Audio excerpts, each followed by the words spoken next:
Good morning all. అందరికీ shalom. ఎలా ఉన్నారు? బాగున్నారా? మీరు బాగుండాలనే నిత్యము మీకోసము ప్రార్థన చేస్తున్నాను. ఈ ఉదయం సమాధానకరమైన ఆశీర్వాదపు వాక్యం మన పరిశుద్ధ లేఖని హోషేయ గ్రంథము 13వ అధ్యాయము 5వ లేఖనము. మహా ఎండకాలిన అరణ్యములో నిన్ను స్నేహించిన వాడును నేనే. Glory to God. మహా అరణ్యంలో ఎండకాలిన సమయంలో నిన్ను స్నేహించిన వాడును నేనే.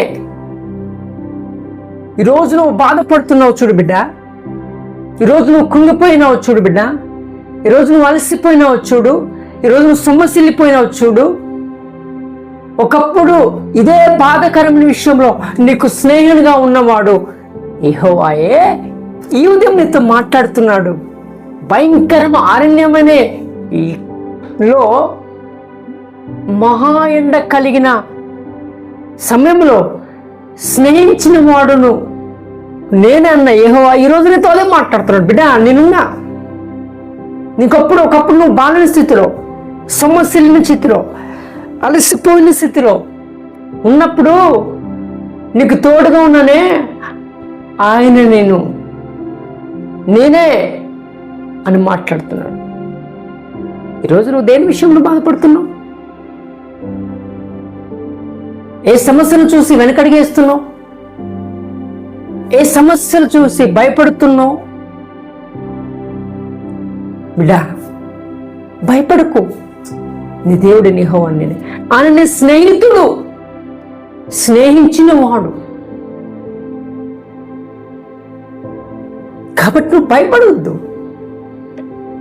ఎంత పెద్ద పరిస్థితి రాని, ఎంత పెద్ద వేదన కలగని, అది నిన్ను భయపెట్టేను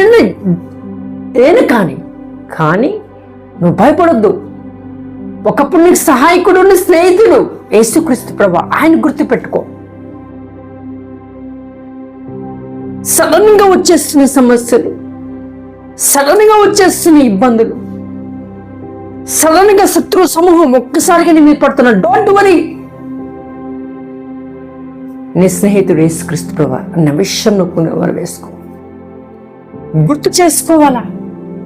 ఎప్పుడైతే ఆయన తలుచుకుంటావో ఇమీడియట్లుగా ఆ స్నేహితుడు నీ ముందర నడుస్తాడు. ఎన్ని శత్రువు బాణములు వచ్చినా వాటిని ఎదుర్కొనే డాలుగా నిలబడతాడు. ఈయన దహించు అగ్ని, ఈయన జయశీలి, మంచి ప్రేమ గల స్నేహితుడు మన యెహోవా దేవుడు. కాబట్టి బిడ్డ, ఎందుకమ్మా బాధ? చలమ్మ, ఎందుకు ఏడుస్తున్నావు?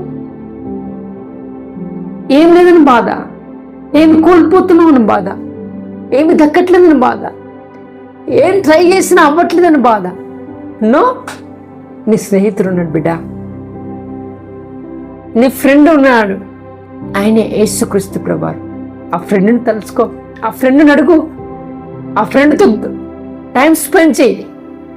ఖచ్చితంగా నీ పట్ల గొప్ప కార్యం జరిగిస్తాడు, మహిమ కార్యములు జరిగిస్తాడు. ఆ ఫ్రెండ్ని మర్చిపోకు. హల్లెలూయా. కాబట్టి బిడ్డ, ఒకసారి జ్ఞాపకం చేసుకో. ఎందుకు ఏడుస్తాడు? కన్నీళ్ళు కార్చకు బిడ్డ. విలువలేని చోట కన్నీళ్ళు కార్చి వృధా చేసుకుంటున్నావు. కానీ విలువ కలిగిన స్నేహితుడి దగ్గర కన్నీళ్ళు కార్చు. ప్రాణం పెట్టిన స్నేహితుడి దగ్గర కన్నీళ్ళు కార్చు. నీ కొరకు ప్రాణాన్ని త్యాగం చేసిన జయశీలి దగ్గర కన్నీళ్ళు కార్చు.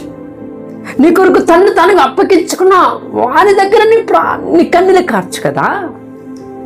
వారి దగ్గర కార్చకుండా ఎక్కడిక్కడ కార్చి నీ కన్నీళ్ళు వృధా చేసుకుంటున్నావు విలువలేని చోట. కానీ ఈ ఉదయం నీతో ప్రభు మాట్లాడుతున్నాడు. ఆయన స్నేహితుడితో మాట్లాడుతున్నాడు. ఆయన యువర్ ఫ్రెండ్. నేను ఒకప్పుడు ఏ విధమైన సహాయంగా నీకున్న స్నేహితుడిగా ఉన్నాను. ఇగో నా స్నేహాన్ని పక్కన పెట్టి వేరే స్నేహం తిరిగవా? ఇగో మరలా నేను పిలుస్తున్నా, కమ్ బ్యాక్.